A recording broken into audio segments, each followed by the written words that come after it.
Hello everyone. आज BPSC PT परीक्षा की दृष्टिकोण से बिहार के सबसे दक्षिणतम जिला गया के बारे में आइए कुछ जानते हैं। गया का नाम गयासुर के नाम पे पड़ा। गया ने मगध क्षेत्र में प्राचीन काल में कई राजवंशों का उत्थान और पतन का अनुभव किया।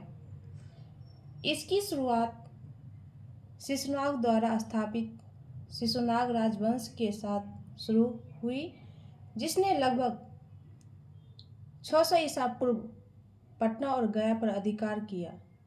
इस राजवंश के बाद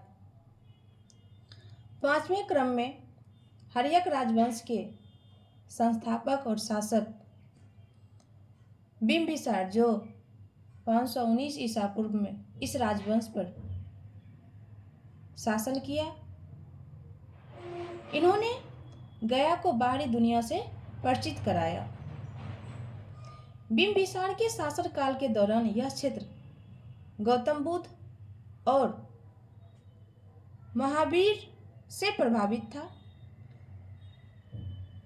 नंद वंश के थोड़े समय बाद गया और पूरा मगध क्षेत्र अशोक का शासनकाल 272 ईसा पूर्व से 232 ईसा पूर्व में बौद्ध धर्म अपनाने के साथ साथ मौर्य शासन के अधीन आ गया।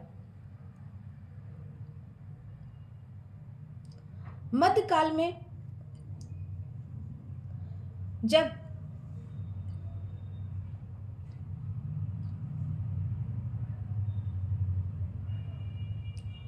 बख्तियार खिलजी का बिहार आगमन हुआ तो यह बख्तियार खिलजी के हाथ में आ गया था। अब कुछ गौतम बुद्ध के बारे में जानते हैं। गौतम बुद्ध को गया में ही बोधि वृक्ष के नीचे ज्ञान की प्राप्ति हुई थी और यहीं से इन्होंने बौद्ध धर्म का संदेश देना शुरू किया। इनकी स्टैचू ग्रेट बुद्धा स्टैचू, जिसकी ऊंचाई 25 मीटर है, इसका आधारशिला 1982 में रखा गया था और बनकर 18 नवंबर 1989 को तैयार हुआ था। इसकी खासियत यह है कि यह लाल ग्रेनाइट और बलुआ पत्थर से बना हुआ है।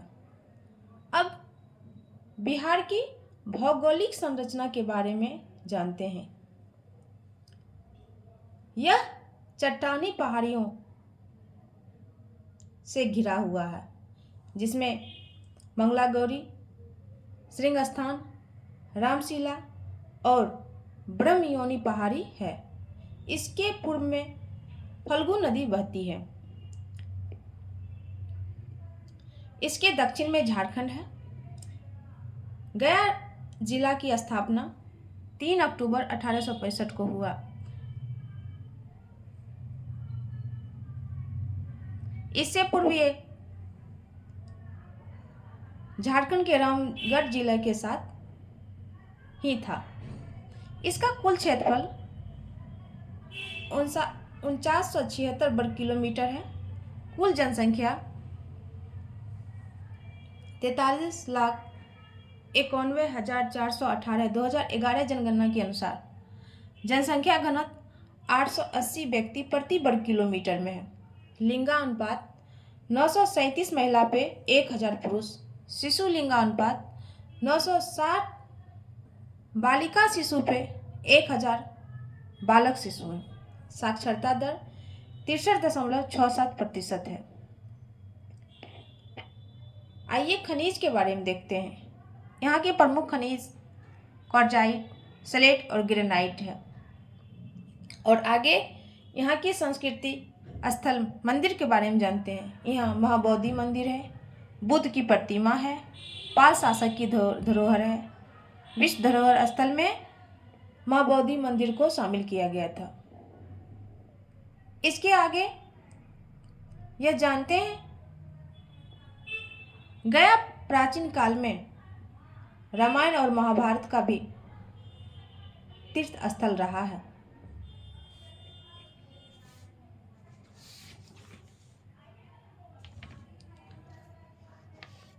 जब महात्मा बुद्ध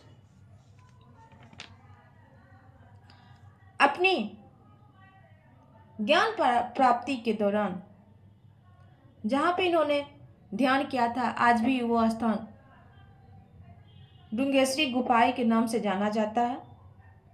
वो वहाँ पे ब्रज आसन में ही ध्यान किए थे। वहाँ एक मंदिर है, इंडोसन निप्पॉन जापान।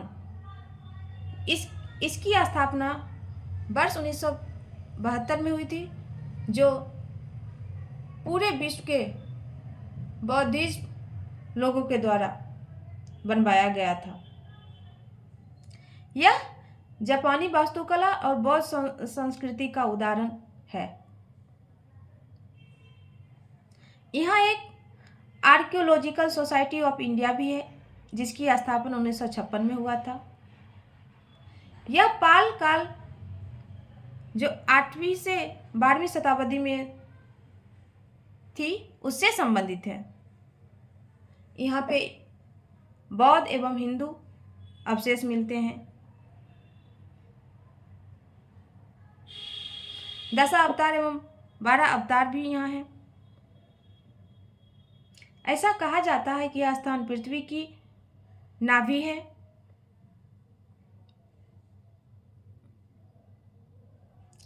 अश्वघोष ने ऐसा कहा था।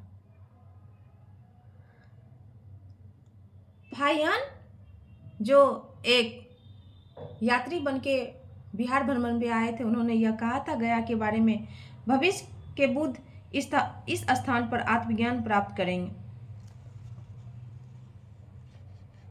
अब विष्णुपद मंदिर के बारे में कुछ जानते हैं। विष्णुपद मंदिर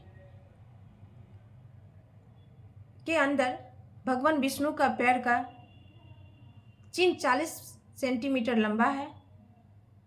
ऐसा कहा जाता है कि गयासुर नामक राक्षस को भगवान विष्णु ने पैर से दबा के उसी स्थान पे मार दिया था। इसीलिए उनके स्थान को, उनके पद चिन्हों को विष्णुपद चिन्ह के नाम से जाना जाता है। विष्णुपद मंदिर का निर्माण इंदौर की महारानी देवी अहिल्याबाई होलकर के द्वारा 1787 में करवाया गया था। यह अष्टकोणीय मंदिर है। अब जानते हैं गया के महान व्यक्तित्व के बारे में। गया से बिहार विभूति डॉक्टर अनुग्रह नारायण, जो बिहार के उप मुख्यमंत्री रह चुके थे, वो गया से ही हैं। और हाल ही में आप लोगों ने the mountain man Dashrath Manjhi का नाम सुना होगा, वो भी बिहार से ही हैं। और बिहार से गया जिला से ही हैं। आगे एक विश्वविद्यालय जो सबसे प्राचीन रही, मगध विश्वविद्यालय, जिसकी स्थापना 1962 ईस्वी में किया गया। अगर कुछ त्रुटि हुई हो, आप लोग मुझे कमेंट में सजेस्ट करेंगे, लाइक शेयर कमेंट करेंगे। धन्यवाद।